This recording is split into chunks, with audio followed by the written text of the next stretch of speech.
লাগে না। এবার বলছে বাবা হরিটা কারে বুঝুন। মধ্যম পুরুষ থেকে বলছে হরনাথ শ্রী ধাতুকে প্রত্যয় করিয়া হয়েছে হরি, মানে হরণ যাহার কার্য নাম তার হরি করাকে ছেড়ে দেয় না। তাই গৌরাঙ্গ মহাপ্রভু আমার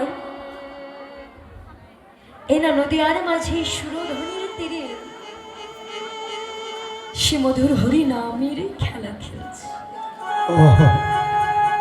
এই গৌরহরির আরেকটি নাম হচ্ছে মা শ্রীকৃষ্ণ চৈতন্য মহাপ্রভু।